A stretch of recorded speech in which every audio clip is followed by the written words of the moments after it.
What is happening, guys? Danny Feng here, and in this video I'm going to share with you why I got myself a point and shoot film camera and why specifically I picked this point and shoot camera, which is the Fuji DL-510. So I mainly actually shoot video, but I actually started experimenting with film photography, and since then I absolutely fell in love with the whole film photography world and just shooting in film in general. So my first analog camera, which was back in 2019, my girlfriend actually got me that amazing analog camera, which I already did a review of it, so I'll put the video here, I think. But recently I wanted to also get myself a point and shoot camera. And the reason why a point and shoot camera is so appealing to me is because it's completely automatic. It's literally point and shoot. Without having the barrier on the technical side of stuff, it kind of just opens me to kind of just explore space freely without, you know, thinking too much about the techie things, and I can literally point and shoot and take a photograph. So being able to do that shooting on film was super fascinating to me, so I kind of just wanted to, you know, enjoy myself when I'm shooting film. So doing a little bit of research on which point and shoot camera I wanted to get, I actually came across this guy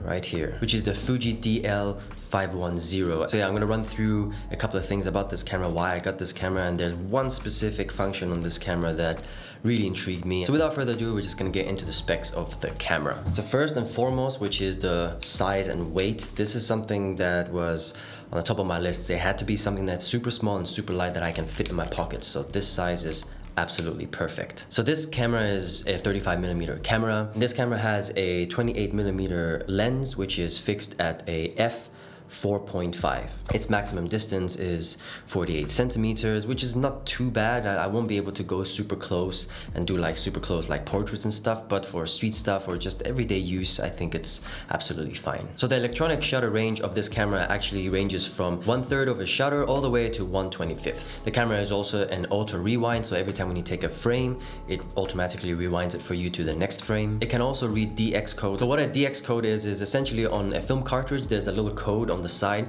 and it basically just tells the camera what ISO the film is at. So this point and shoot camera actually can read any DX codes that are from ISO 50 all the way to 1600, if I'm not mistaken. And on this camera, of course, you have all the standard point and shoot functions over here. You can set it completely on auto. So for example, when it's super dark, it will automatically activate the flash for you. But then further down the menu, you can also select, you know, whether you want the flash permanently on or you can turn it off completely. There's also another function which reduces the red eye kind of effect. You know, when you have flash on, you get this kind of red eye situation. So there's a function on the camera that actually reduces that effect. This camera also, which is super cool, but I don't really use it, there is the ability to stamp the date onto your film as well.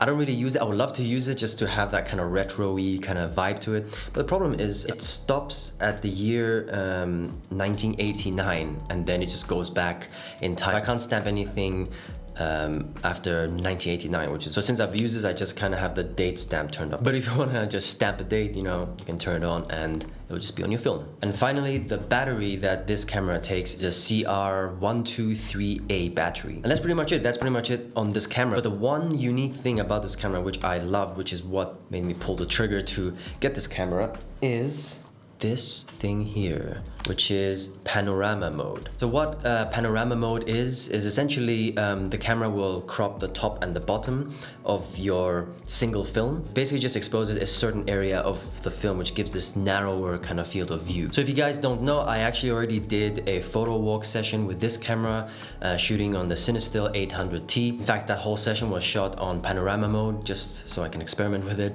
So if you guys want to watch that photo walk session, you can just go right here. I'll put the link somewhere here for you guys to check it out. So yeah, guys, that's pretty much it for me today. And yeah, if you guys have any questions or anything, just drop it in the comments below. And as usual, you know, if you like this video, please like this video because it does help the channel, and subscribe if you haven't.